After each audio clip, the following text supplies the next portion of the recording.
Ahmed, the camel driver, who became the prophet of the Arabian desert and whose followers almost conquered the entire known world for the greater glory of Allah, the only true God.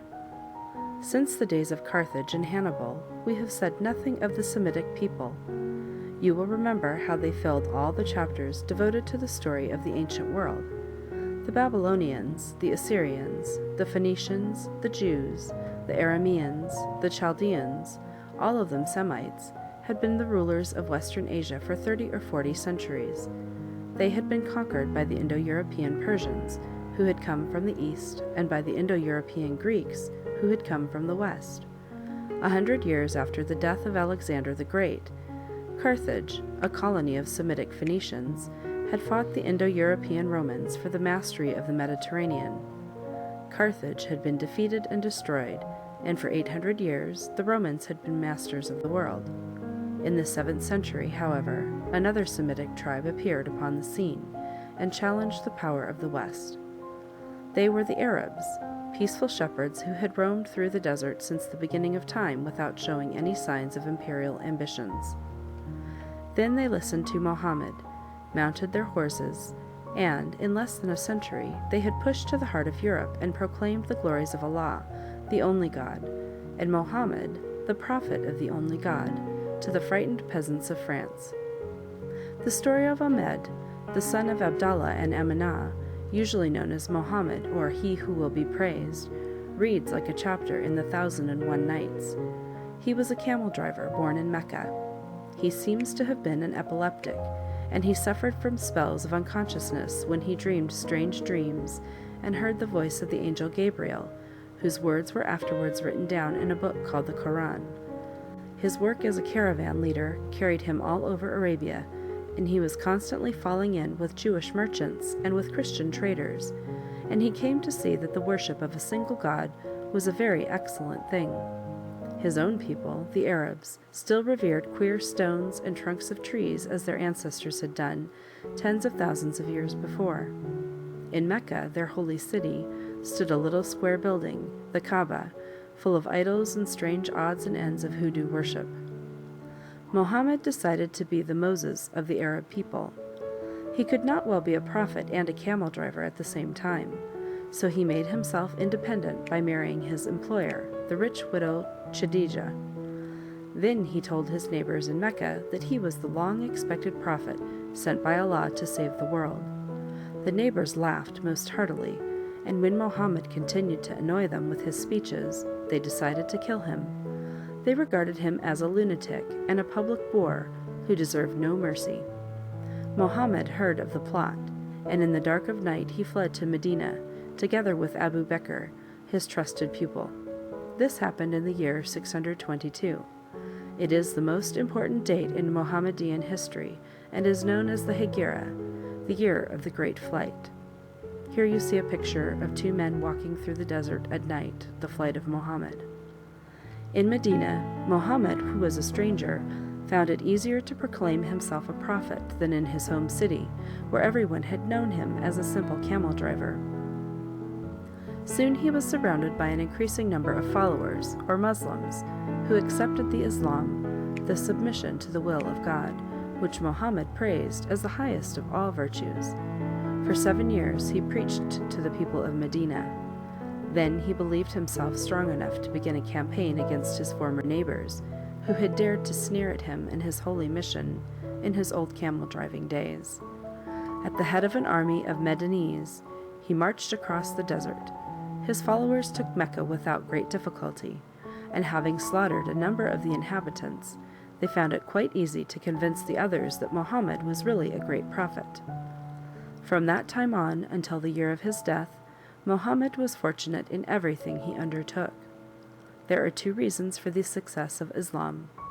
In the first place, the creed which Mohammed taught to his followers was very simple. The disciples were told that they must love Allah, the ruler of the world, the merciful and compassionate.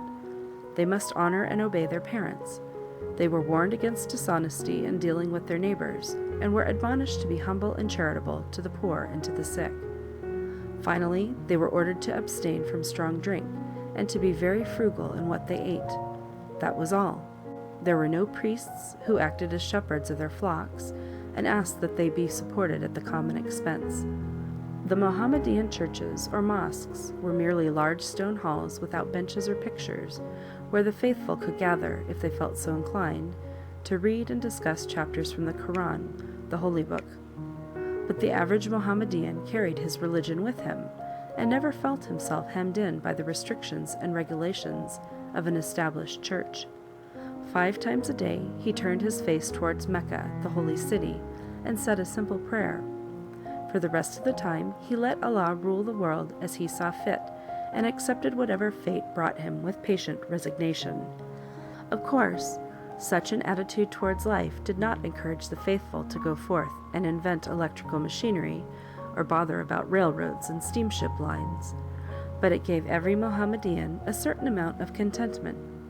It bade him be at peace with himself and with the world in which he lived, and that was a very good thing.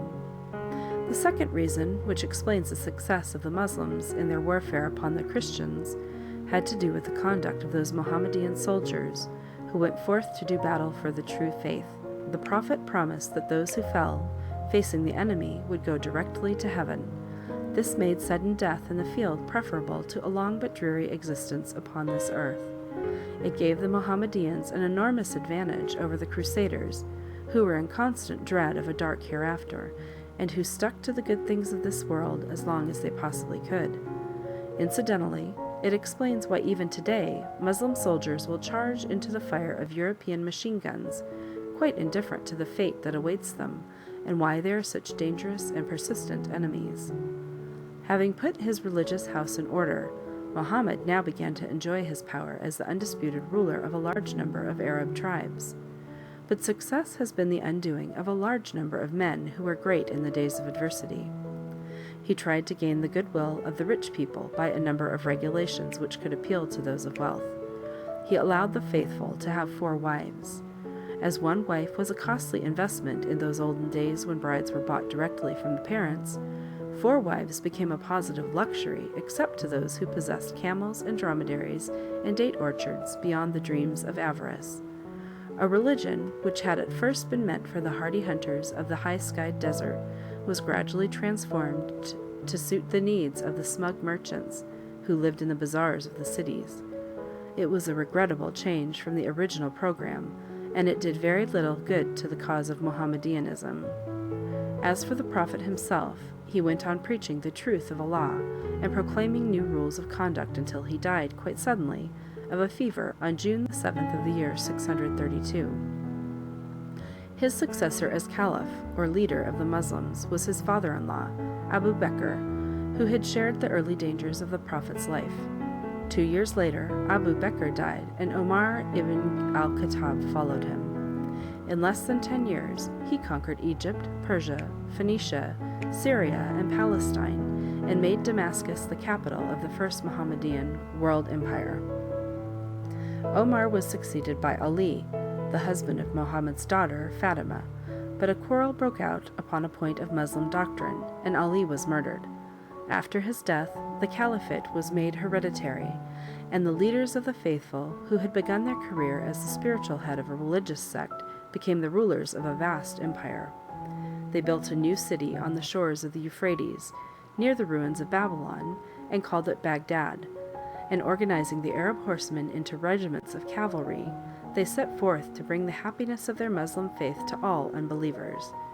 In the year 700 AD, a Mohammedan general by the name of Tariq crossed the old gates of Hercules and reached the high rock on the European side, which he called Jibal al-Tariq, the Hill of Tariq, or Gibraltar. 11 years later, in the Battle of Xeres de la Frontera, he defeated the king of the Visigoths, and then the Muslim army moved northward, and following the route of Hannibal, they crossed the passes of the Pyrenees. They defeated the Duke of Aquitania, who tried to halt them near Bordeaux, and marched upon Paris. But in the year 732, 100 years after the death of the Prophet, they were beaten in a battle between Tours and Poitiers. On that day, Charles Martel, Charles with the hammer, the Frankish chieftain, saved Europe from a Mohammedan conquest. He drove the Muslims out of France, but they maintained themselves in Spain, where Abd ar-Rahman founded the Caliphate of Cordova, which became the greatest center of science and art of medieval Europe. This Moorish kingdom, so called because the people came from Mauritania in Morocco, lasted 7 centuries. It was only after the capture of Granada, the last Muslim stronghold, in the year 1492, that Columbus received the royal grant, which allowed him to go upon a voyage of discovery. The Mohammedans soon regained their strength in the new conquests which they made in Asia and Africa, and today there are as many followers of Mohammed as there are of Christ. Here you see a picture of the earth with a cross against a crescent moon, and it's called The Struggle Between the Cross and the Crescent.